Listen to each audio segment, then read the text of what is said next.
버전 설교 묵상. 오늘 말씀은 1855년 8월 12일 주일 아침 설교 말씀으로 제목은 풀무불 속에 있는 하나님의 백성이며 본문은 이사야 48장 10절 말씀입니다. 너를 고난의 풀무불에서 택하였노라. 우리는 성경을 탐구할 때 교훈, 훈계, 위로 등 여러 내용을 발견하지만 그 속에서 종종 예정, 구속, 칭의, 유효한 소명, 최종적 견인, 언약적 안전과 같은 견고한 옛 교리들이 솟아오르는 것을 발견합니다. 이 본문에서도 성령님께서는 선지자의 입술을 움직여 이 교리를 말씀하게 하셨습니다. 즉 내가 너를 택하였다는 것입니다. 영원하고 주권적이며 구별하시는 은혜로 언약의 목적에 따라 택하시는 사랑에 따라 내가 너를 고난의 풀무불에서 택하였다고 선포하십니다. 본론에 들어가기 앞서 두 가지 예비 관찰을 말씀드리고자 합니다. 첫째로 풀무불 속에 있는 모든 사람이 택함받은 것은 아닙니다. 많은 사람이 자신들이 시련과 고난을 겪고 있기 때문에 하나님의 자녀라고 생각하지만 이는 사실이 아닙니다. 모든 하나님의 자녀가 고난을 겪는 것은 진리이지만 모든 고난받는 사람이 하나님의 자녀인 것은 거짓입니다. 가난이나 재산 상실, 비방 같은 고난은 악인에게도 공통으로 일어나는 일입니다. 고난은 모든 사람에게 주어진 공통적인 운명이며 우리가 어려움에 처했다는 사실만으로 우리가 하나님의 자녀라고 추론해서는 안 됩니다. 고난을 겪은 후에도 지옥으로 갈 수 있습니다. 많은 사람이 풀무불에 들어갔다가 오히려 더 나빠지거나 송아지가 나오는 것처럼 찌꺼기로 남겨져 궁극적으로 멸망의 구덩이로 향하는 이들도 있습니다. 따라서 우리는 고난을 신뢰하지 말고 오직 예수님께 우리의 시선을 고정해야 합니다. 환난은 아들의 신분을 입증하는 것이 아니지만 아들의 신분은 언제나 환난을 보장합니다. 둘째로 하나님께서 그분의 백성을 향한 사랑은 불변합니다. 하나님께서는 우리가 이 땅에 오기 전, 태어나기 전, 심지어 우리가 죄 가운데 방황하고 있었을 때에도 우리를 택하셨습니다. 우리가 고난의 풀무에 들어갔다고 해서 그분의 사랑이 변했다고 생각하지 마십시오. 하나님은 우리가 고통의 깊은 곳에 있을 때에도 기쁨과 환희의 높이에 있을 때만큼 우리를 사랑하십니다. 비록 우리의 부모나 모든 사람이 우리를 버릴지라도 여호와께서는 결코 우리를 버리지 않으실 것입니다.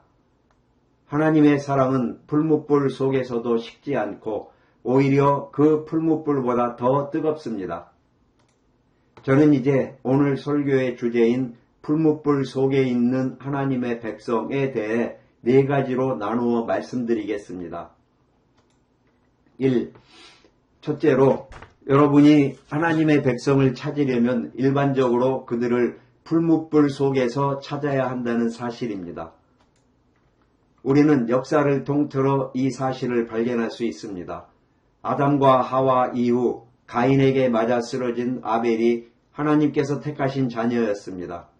노아는 비방과 조롱의 풀무불 속에서 방주를 짓는 어리석은 자로 비웃음을 당했지만 그가 바로 택함받은 자였습니다.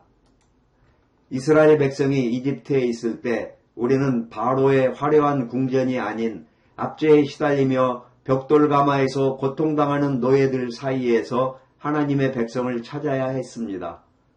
광야에서도 그들은 고난과 사막의 풀무불 속에서 시련을 겪었으며 사울 시대의 다윗은 굴 속에서 쫓기는 신세였습니다. 엘리야는 토롯을 두르고 광야에서 지냈습니다. 초대교회 시대에는 멸시받고 박해받는 어부와 사도들이었고 교회의 역사는 순교자들의 무덤에서 그 행군을 추적할 수 있습니다. 우리는 조롱의 표적이 되고 비방당할 때 비로소 우리가 하나님의 자녀라는 확신을 얻습니다. 저는 오늘날 런던에서 경건한 신앙을 찾으려 한다면 정부의 지원이나 귀족들의 후원을 받는 화려한 교회보다는 풀무불이 가장 뜨겁게 타오르는 가난하고 멸시받는 사람들 속에서 성도들을 발견할 것이라고 단언합니다. 둘째로 왜 하나님께서 그분의 자녀들을 풀무불에 두시는가에 대한 이유입니다. 첫째, 이것은 언약의 인장이기 때문입니다. 법적 효력을 갖기 위해서는 정부의 인장이 필요하듯이 하나님께서 아브라함과 맺으신 언약의 인장은 두 가지였습니다. 바로 타는 횃불과 연기나는 풀무입니다. 이 연기나는 풀무를 떼어내고 싶습니까? 아닙니다. 저는 이 풀무가 언약의 유효성을 위해 절대적으로 필요하기 때문에 기꺼이 감당할 것입니다. 둘째, 모든 귀한 것은 시련을 받아야 합니다. 다이아몬드는 연마되어야 하고 금은 광산에서 캐낸 그대로 사용될 수 없으며 도가니를 통과하여 찌꺼기를 제거해야 합니다. 솔로몬의 말씀처럼 도가니는 은을 위하여 풀무는 금을 위하여 있습니다.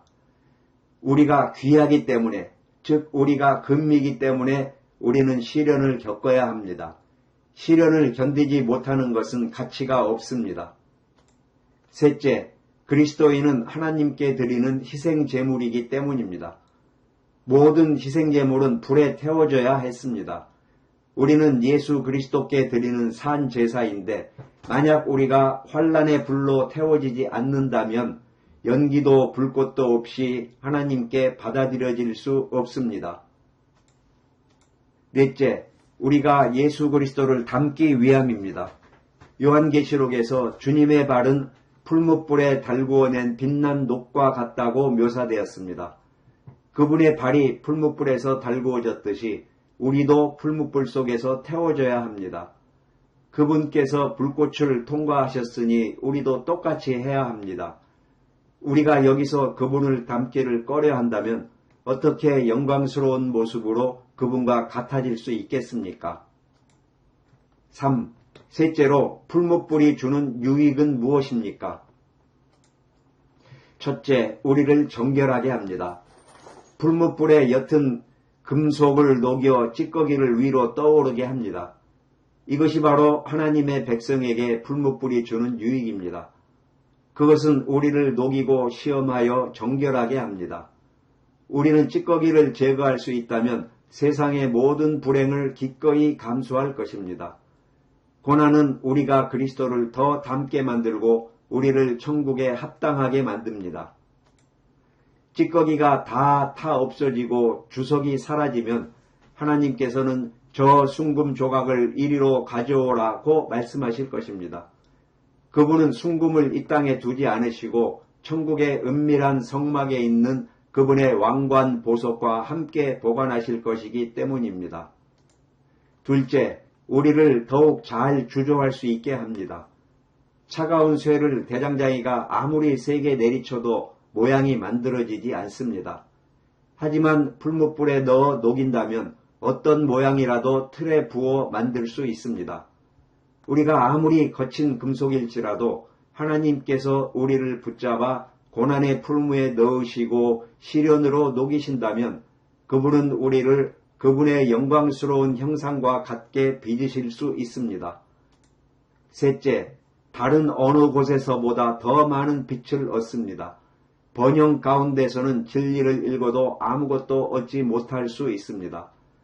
그러나 여러분이 풀무불 안에 있게 되면 그곳에서 일어나는 밝은 불꽃 속에서만 배울 수 있는 모든 어려운 단어들을 해독하고 이전에 알지 못했던 것을 이해할 수 있게 될 것입니다.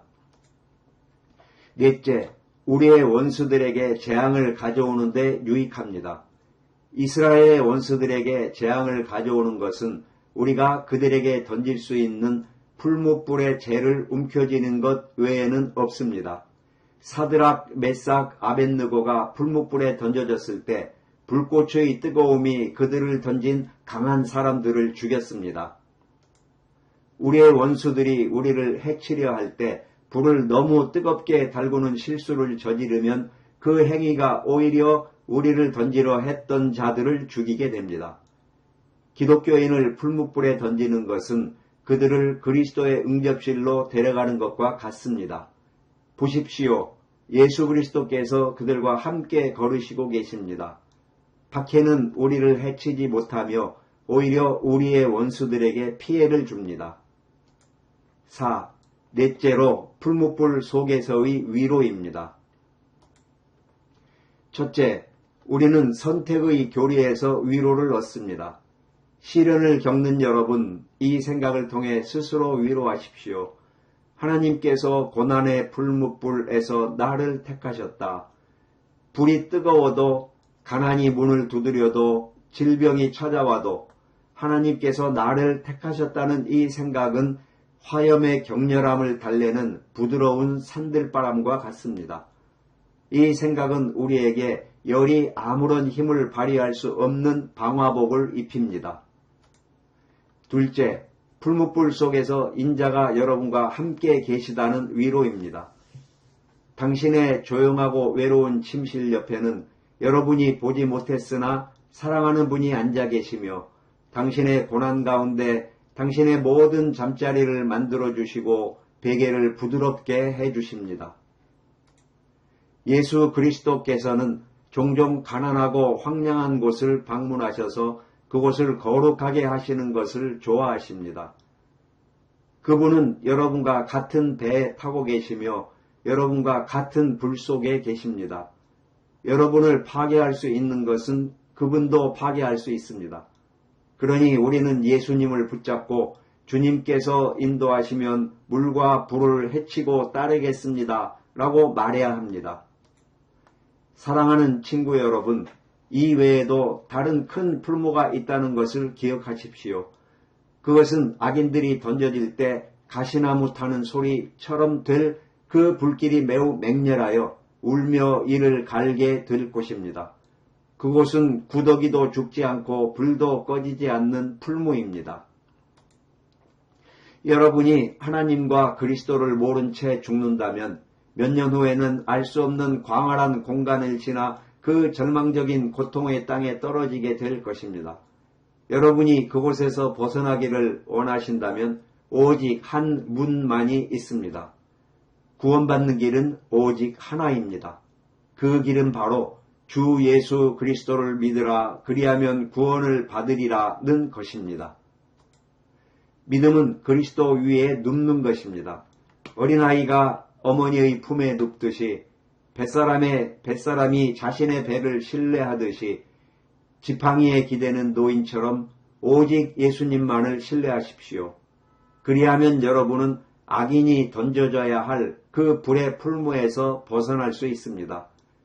하나님께서 그분의 이름을 위하여 여러분 모두에게 복 주시기를 바랍니다.